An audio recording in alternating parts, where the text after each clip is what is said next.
감사를 드리며 예수님의 이름으로 기도합니다. 아멘. 부산에 살 때 있었던 일입니다. 제가 왜 혼자 마트를 갔는지는 잘 모르겠어요. 근데 제가 마트를 혼자 갔었는데 배가 참 고파서 점심을 먹으려고 식당을 찾게 되었습니다. 그런데 마트에 제법 큰 식당이 개업을 하는 것을 보게 됐어요. 궁금도 하잖아요. 그리고 배도 고프고 하니 뭐 어차피 뭐 다 식당이 거기서 거기겠거니 하고 그 새로 개업한 집에 들어가서 뚝불을 시켰습니다. 뚝불 뭔지 아시죠? 그리고 얼마 지나지 않아 뚝불이 보글보글 끓으면서 이제 음식이 나왔어요. 그래서 맛있게 먹으려고 수저를 들었는데 어라? 뭐가 이상해요. 뭐가 이상할까요? 전 분명히 뚝불을 시켰거든요. 근데 나온 것은 뚝불이 아니라 뚝불 맛 나는 국물이 나왔어요. 이게 무슨 소리죠? 제가 이렇게 말하는 이유는 뚝불에 숟가락을 이렇게 해서 떴는데 건져지는 것이 양파, 버섯, 당면만 건져지고 고기가 안 건져지는 거예요. 아마 고기로 만든 뚝불이 아니라 고기 씻은 물로 만든 뚝불인 것 같아요. 그래도 어쩌겠습니까? 이래갖고 뭐 건더기가 없다. 진짜 고기가 없었거든요. 뭐 주인장 나와라. 이거 되게 못났잖아요. 그래서 그냥 조용히 먹으면서 다음에 안 오면 되지 생각하고 먹었어요. 맛있게 먹고 그리고 그래도 국물은 확실히 뚝불 국물이었어요. 그리고 나오면서 계산을 하려고 하는데 주인이 저한테 이렇게 말하는 겁니다. 아우 맛있게 드셨나요? 아유 또 오세요. 정성껏 모시겠습니다. 그 말에 제가 오지랖을 떨게 됐어요. 그냥 가면 되는데 꼭 한마디를 한 거예요. 제가 저는 진심으로 걱정돼서 말한 거거든요. 저기 사장님 아마 이렇게 파시면 다음에 손님이 안 올 것 같아서 제가 걱정돼서 말씀드리는데요. 제가 뚝불을 많이 먹어봤는데 근데 오늘처럼 고기 한 점 없이 국물만 나온 뚝불은 저 처음 먹어봐요 라고 얘기했어요. 정말 저는 되게 조심스럽게 말했거든요. 근데 그 말을 들으면서 점점 표정이 굳어요. 굉장히 언짢아해 하시면서 저한테 이렇게 말하는 겁니다. 아 그럴 리가요. 그쵸, 그럴 리가 없죠. 그러면 안 되죠. 자기는 뚝불을 팔았는데 제가 국물만 먹었다고 하니 제 느낌이 그런 거예요. 이 양반이 지금 돈 안 내려고 꼬장 부리나? 제가 그런 느낌이 드는 거예요. 근데 자기는 뚝불이라고 우겨도 저는 분명히 뚝불 맛 나는 국물을 먹었거든요. 그래도 어쩌겠습니까? 벌써 다 먹었는데. 그래서 네 알겠습니다 하고 그냥 인사하고 나왔어요. 근데 여러분 그 식당만 그럴까요? 살짝 맛만 내놓고 이게 그거 맞다라고 주장하는 식당이 거기만 그런가요? 혹시 그거 아십니까? 바나나 우유에는 바나나가 안 들어가 있다는 사실. 그럴 리가요. 그러면 안 되죠. 바나나 우유인데 바나나가 안 들어있으면 안 되죠. 근데 정말 바나나 우유에는 바나나가 안 들어있었답니다. 그래서 몇몇 소비자들이 이것을 문제 삼았대요. 바나나 우유 회사에게 상품명을 바나나 맛, 여러분 바나나가 원래 바나나 우유였는데 바나나 맛 우유로 바뀐 게 사람들이 소비자가 이것을 문제 삼으니까 바나나 맛 우유로 바꿨대요. 그러자 식품의약청 안정청에서 바나나가 전혀 들어있지 않다면 바나나 맛 우유라는 이름도 쓸 수 없다. 바나나 향으로 바꾸라 라는 표시 기준 변경을 지시했답니다. 그래서 바나나 맛 우유 회사에서 어떻게 했냐면 바나나 향 우유라는 이름으로 바꾸는 것을 피하기 위해 제품마다 여러 종류니까 제품마다 좀 함량은 다르지만 바나나 농축과즙을 0.1에서 0.4% 추가했대요. 그래서 바나나 맛 우유라는 이름을 지킬 수 있었답니다. 그런데 0.3% 과즙 첨가라면 이건 바나나를 씻은 우유 아닙니까? 그러니 이것도 바나나 맛 우유라고 우기는 수준이죠. 근데 어디 뚝불과 바나나 맛 우유만 그럽니까? 혹시 우리도 우기고 있지 않나요? 여러분 그거 아십니까? 우리 안에 성령님이 계시고 그래서 우리는 성령의 전입니다. 여러분들은 걸어다니는 교회예요. 근데 혹시 우리도 살짝 신앙 맛 0.3% 추가한 신앙 맛 살짝 나는 교회라고 우기고 있지는 않습니까? 99.7%는 세상과 같고 0.3% 살짝 신앙이 첨가된 신앙맛 성전, 그게 우리 아닙니까? 아니 그것도 과한 평가여서 살짝 성도향이 가미된, 성도라고 우기는 그냥 세상 사람 아닙니까 우린? 여러분은 아닐지 몰라도 저는 그런 것 같아요. 고기 씻은 물을 그 물로 만든 뚝불을 뚝불이라고 우기는 것처럼 예수 보혈에 씻겼다고 우리는 그리스도인이라고 우리 스스로가 우기고 있지 않냐라는 거예요. 그럼 진정한 의미에서 성전, 그리고 진정한 교회는 뭘까요? 오늘 본문은 성전이 어떻게 세워지는지, 성막이 어떻게 세워지는지, 교회가 무엇인지를 우리에게 말해주고 있는 본문입니다. 오늘 본문은 사실 1절부터 시작되는데요. 우리 1절, 2절 말씀을 한번 같이 보겠습니다. 제가 1절, 여러분들 2절 읽어주십시오. 여호와께서 모세에게 말씀하여 이르시되,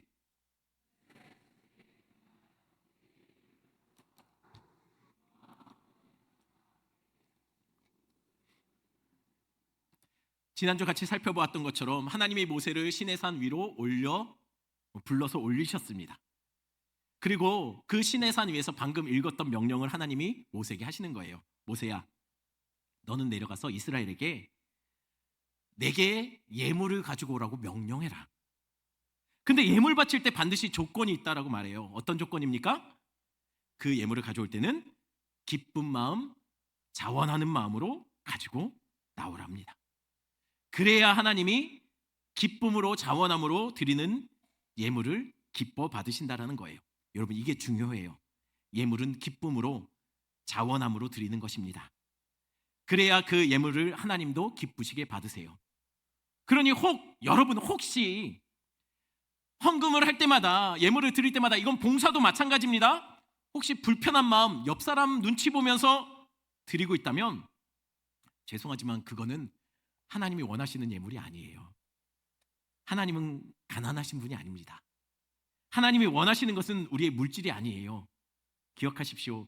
하나님은 우리의 것으로 자신의 배를 채우시는 분이 아니라 하나님 그분의 은혜로 우리를 채우시길 원하시는 분이시네요. 이전에도 한번 말씀드렸던 건데, 제가 섬기던 대학생 선교에서 체프 시간에, 우리는 체프 시간에 헌금을 거뒀는데요. 간사님이 그 체프 시간 광고 시간에 나오셔서 한번 정색을 하면서 이런 광고를 하신 적이 있어요. 여러분들 헌금 바구니에 자꾸만 빈 봉투가 들어옵니다. 그렇게 하지 않으셨으면 좋겠습니다 하고 내려가셨어요.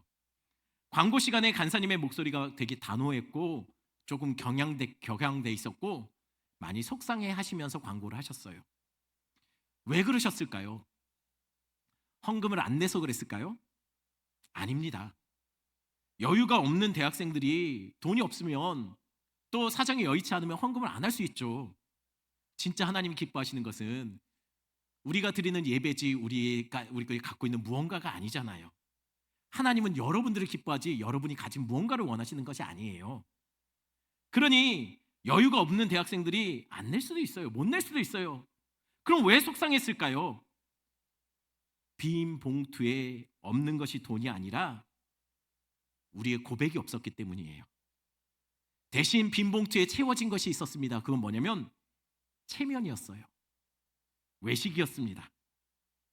주님께 드리기는 아깝고 내가 쓸 거에 대해서 생각하니 주님께 드릴 것이 여력이 없고 안 내자니 자꾸만 주변에 눈치는 보이고, 그래서 마음은 비웠지만 체면과 허식을 가득 채워 빈 봉투를 헌금 바구니에 넣은 거예요.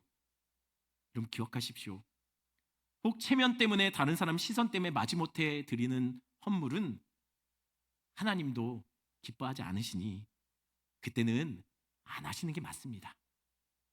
그래서 오늘 본문에서 하나님은 모세에게 모두에게 예물을 가져오라, 하지만 기쁜 마음으로 내는 자의 예물을 내가 받을 것이다 라고 말씀하신 거예요. 하나님께 드리는 예물은 주머니나 지갑에서 나오는 게 아닙니다. 우리의 고백과 우리의 마음에서 나오는 것이 우리가 드리는 물질이어야 합니다. 그럼 하나님은 어떤 예물을 가져오라고 했을까요? 우리 3절부터 7절, 우리 한 절씩 돌아가면서 읽겠습니다. 3절부터 7절까지 제가 먼저 읽습니다. 너희가 그들에게서 받은 예물은 이러하니 금과 은과 녹과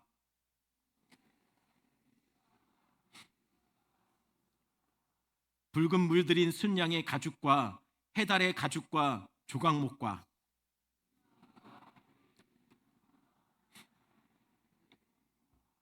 7절 같이 있습니다. 호마노며 애복과 흉패에 물릴 보석이니라. 아멘. 제가 아내를 만나서 교제하면서 처음에 아내를 보면서 당황했던 것이 있습니다. 그게 뭐냐면 제 아내는 생일이거나 기념할 만한 날이 되면 늘 자기가 받고 싶은 선물을 저한테 먼저 얘기해요. 여러분, 선물은 그거는 그렇게 요구할 게 아니라 선물은 내가 주고 싶은 걸 주는 게 선물이잖아요. 근데 아내는 제가 주고 싶은 거는 관심 없고 자기가 받고 싶은 걸 먼저 말해요. 아니, 제가 주고 싶은 거를 고민해서 막 이렇게 해줘야지, 뜯을 때 그냥 막 긴장도 되고 막 그러잖아요. 근데 우리는 그런 긴장감이 전혀 없었어요. 뜯어봐야 그거죠. 뭐 달라고 했으니까. 그러니 저는 이 사람이 왜 이럴까? 그랬어요. 그래도 다행인 게요, 아내가 지금이나 그때나 저에게 요구하는 선물은 뭐 루이비땡, 에르메땡 뭐 이런 거 말고, 뭐 차 한 대 뭐 이런 거, 이거 말도 안 되고, 그거는 뭐 아파트 이런 거 말고 소박한 거, 뭐 가디건 하나, 뭐 작은 뭐 동전지갑 뭐 이런 걸 요구했어요. 그러니까 지금 살죠.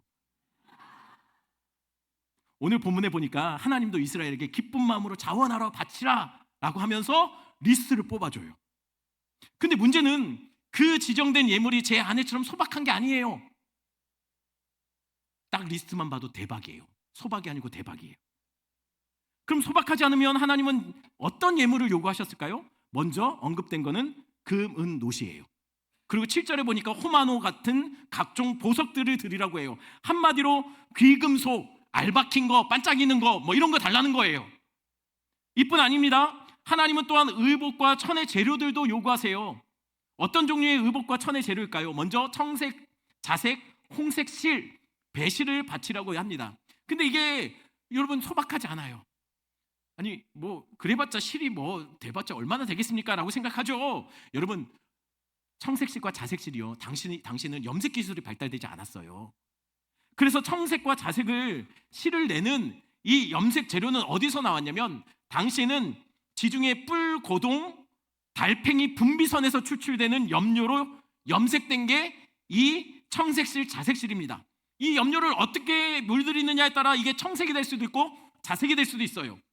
그런데요, 이렇게 청색이나 자색을 만드는 염료를 뽑으려면요, 뿔, 고둥, 달팽이 12,000마리를 염료를 추출해야지 옷 한 벌 정도가 염색할 수 있는 염료가 나온대요. 그러니 이게 금보다 더 귀해요. 그래서 성경에 보면 자색은 왕이 입는 옷으로 생각을 해요. 여러분, 이거는 홍색실도 마찬가지예요. 만만치 않아요. 홍색실은 어디서 추출하냐면 깍지벌레라는 벌레의 알에서 채취한 염료로 이 실이 만들어진답니다. 근데 이 염료가 우리도 잘 알아요. 뭐냐면 딸기 우유 색깔 낼 때 들어간대요.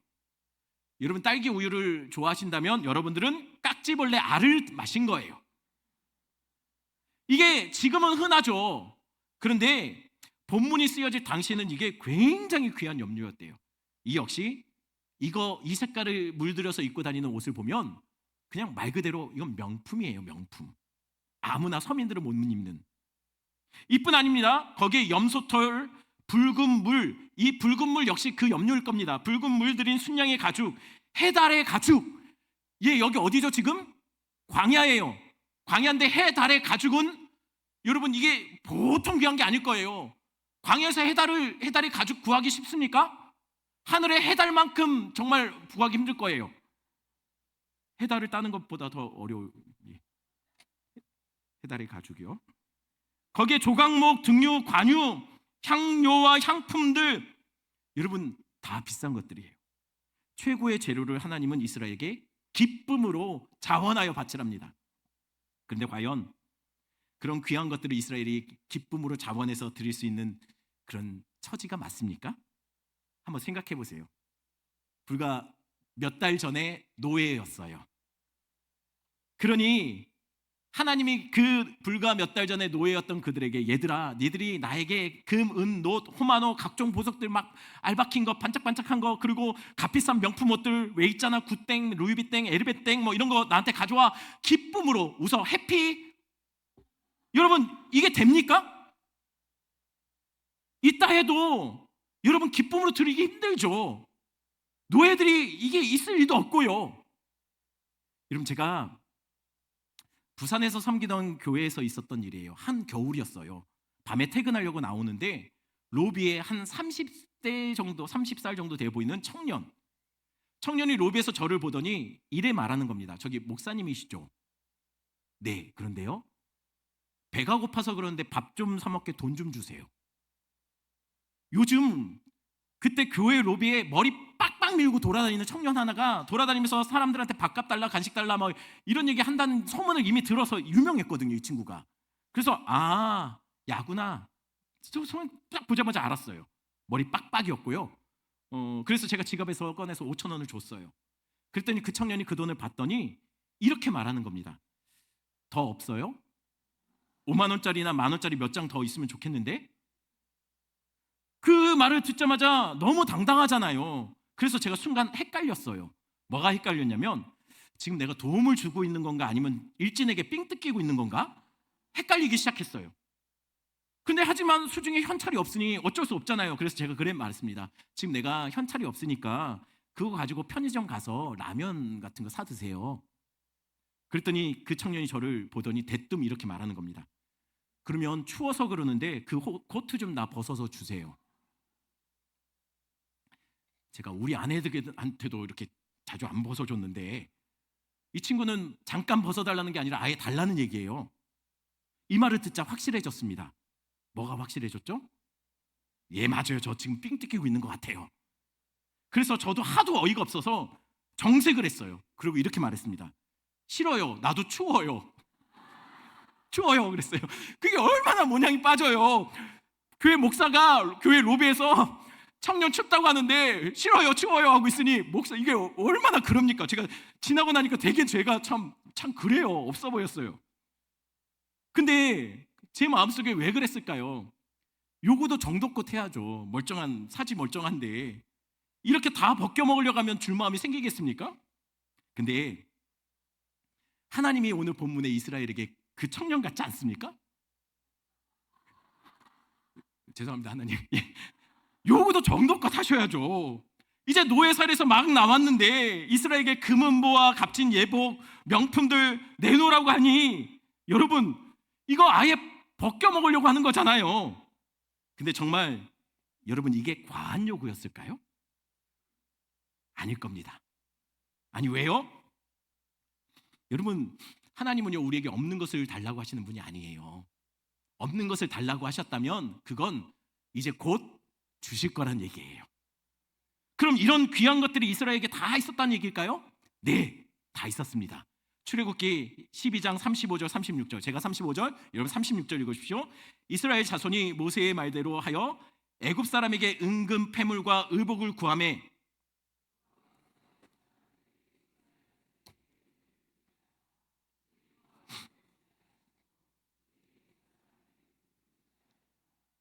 이게 언제 있었던 일이죠? 이제 막 나올 때, 애굽에서 나올 때 하나님은 이스라엘이 출애굽할 때 빈손으로 나오게 하지 않으셨습니다. 이스라엘은 그 땅에 나올 때 애굽 사람들에게 자기가 원하는 것을 다 요구했어요. 언니 팔에 두른 거 그거 풀러봐요. 목에 그 알 박힌 거 줘봐요. 어우 내가 더 잘 어울린다. 이거 나 할게. 그래도 다 그런 식으로 다 받아 내려왔어요.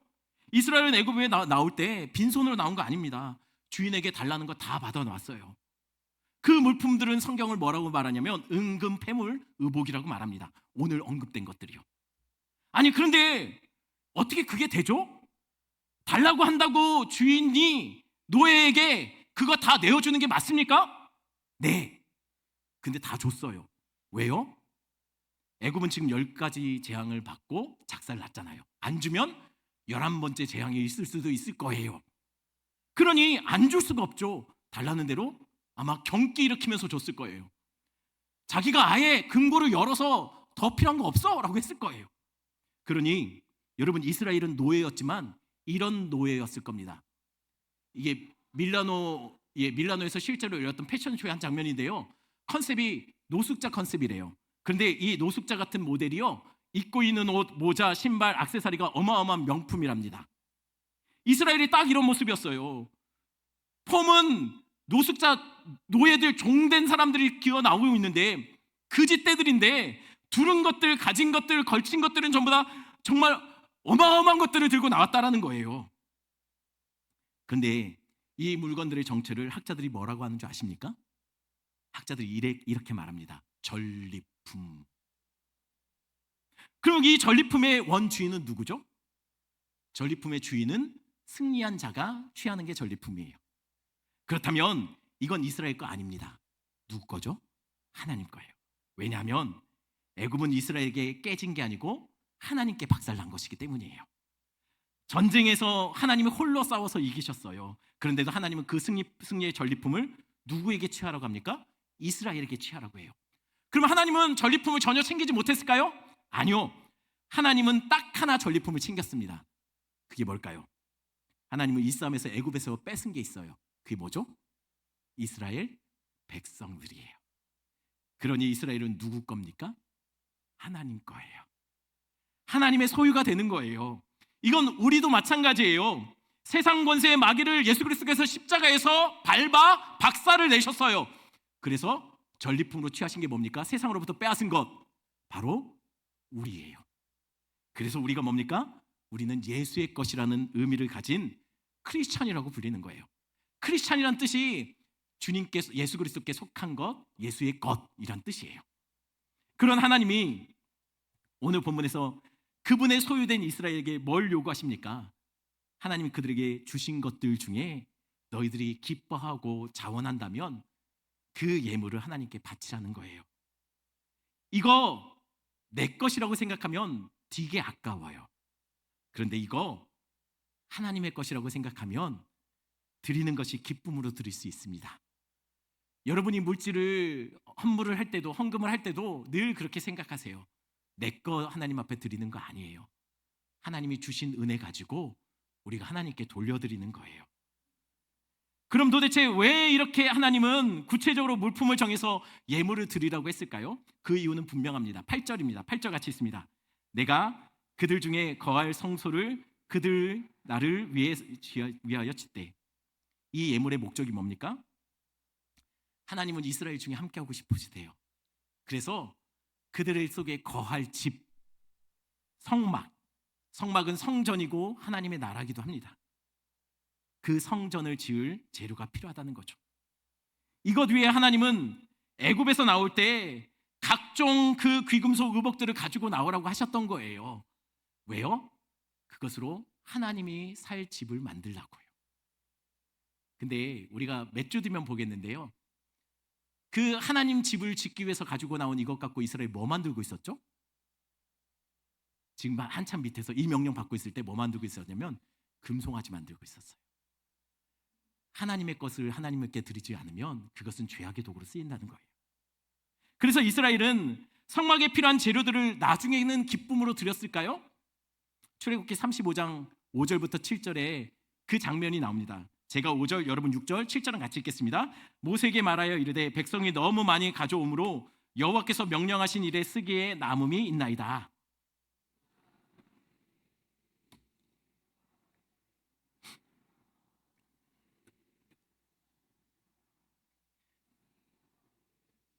(7절입니다) 있는 재료가 모든 일을 하기에 넉넉하여 남음이 있었더라.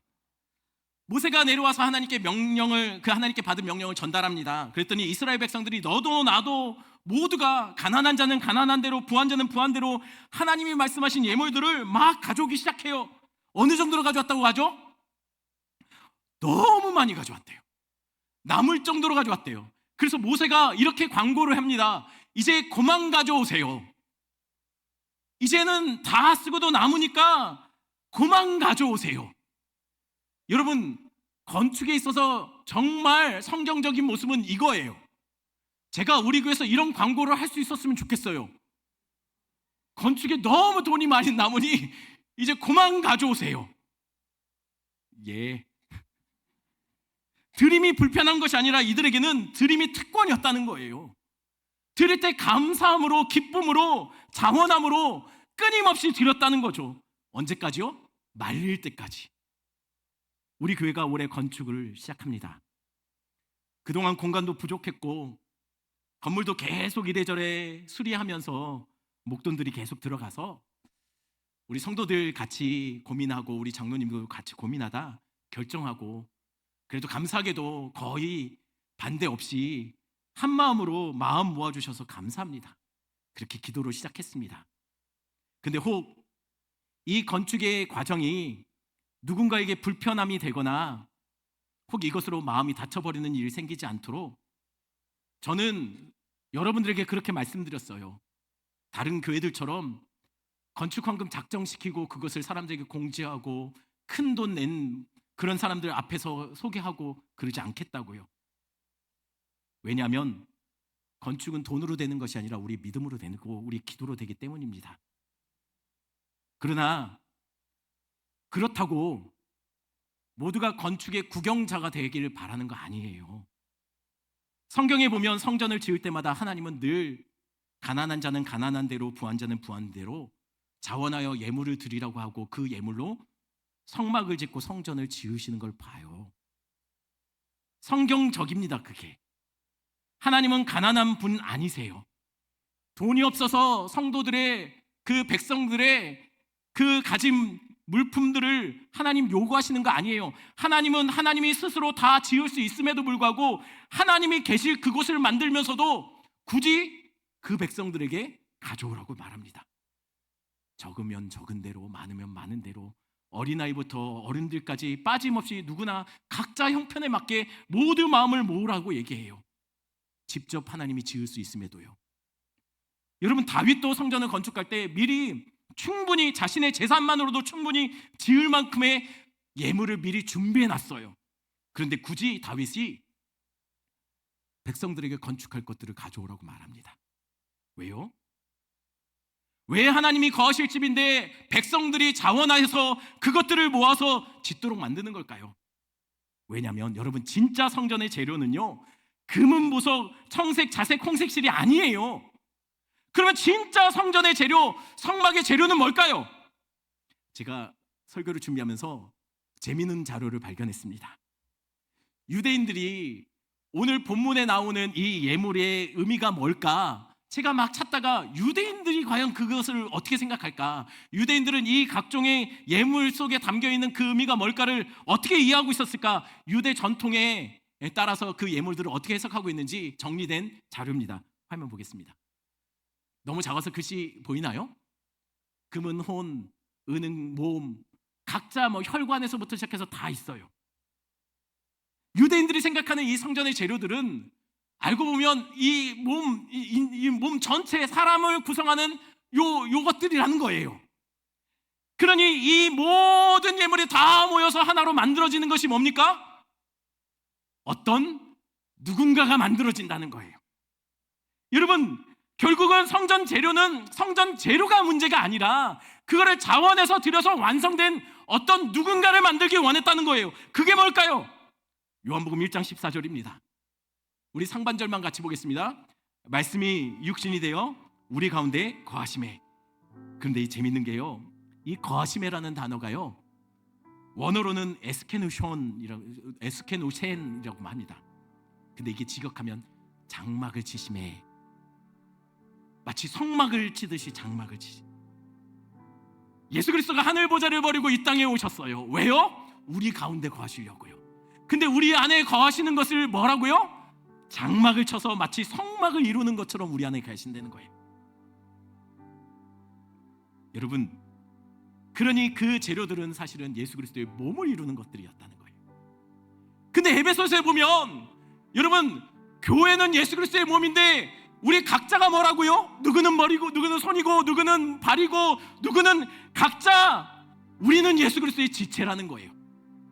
여러분, 그러니 오늘 드린 이 예물이 뭘까요? 왜 하나님은 자기가 직접 지을 수 있음에도 불구하고 성도 백성들에게 각자 이것들을 가져오라고 하는 걸까요? 그래서 누구는 영혼을 상징하는 금을 내고 육체를 상징하는 은을 내고 누구는 혈관을 상징하는 뭐를 내고 그래서 예수 그리스도의 몸을 완성해 가는 것.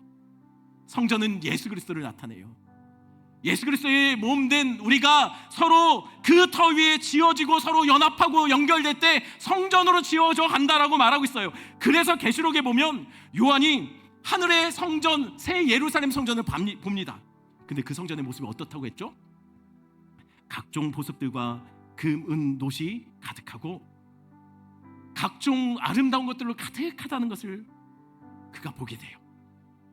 근데 성경이 그 새 예루살렘 성전을 보면서 이렇게 부릅니다. 어린 양의 신부들이라고요. 근데 어린 양의 신부가 누구죠? 성경에서 어린 양의 신부로 소개되는 것은 교회예요. 바로 우리예요. 그러니 천국에서 봤던 그 예루살렘 성전에 박혀있던 금은 보석들이 뭡니까? 성전의 재료가 아니라 바로 성도였다는 거예요. 여러분, 우리가 이 땅에서 세상 사람들은 우리를 돌멩이 취급할지 모르지만 우리 주님은 하늘에서 우리를 금은 보석처럼 보물로 여겨주세요. 그 성도를 모으셔서 우리 주님이 거기서 장막을 치고 그곳을 성전 삼아 우리와 함께 살겠다고 하신 거예요. 그러니 비록 우리는 우리 스스로가 생각해도 성도 맛이 살짝 나는 이름만 성전, 성도향 0.1% 추가된 이름만 교회 같다 할지라도, 우리가 어떠하다 할지라도 우리 주님은 우리를 성전 삼으셨고 우리를 교회 삼으셨습니다. 어떻게요? 우리 안에 성령님이 함께 하심으로 떠나지 않고 영원히 우리 안에 거하신대요. 그러니 진짜 성전의 재료는 콘크리트, 철근 이런 것들, 벽돌이 아니라 우리가 진짜 성전이고 우리가 진짜 교회라는 거예요. 그러니 오산 제일교회는 건물이 아닙니다. 우리 성도 한 사람 한 사람이 교회고 그 성도 한 사람 한 사람이 오산 제일교회라는 이름으로 모여 있을 때 바로 그 성도들의 모임이 오산 제일교회가 되는 거예요. 그러니 올 한 해 우리가 서로 믿음 안에서 서로 연합하고 한 몸 이루고 함께 세워져 가는 한 해가 되었으면 좋겠어요. 건물이 세워지기 전에 우리의 믿음이 세워지고 우리 교회됨이 세워지고 우리 성도됨이 세워지길 바랍니다. 그리고 함께 연합하고 헌신하여 각자 상황과 형편에 맞게 우리가 헌신함으로 우리가 새롭게 세워지는 건물, 그 건물을 완성해 가길 바랍니다. 간증이 만들어지고 기도가 쌓여지는 시간 되길 원합니다. 시간 우리 찬양 같이 부르고 기도하는 시간 갖겠습니다.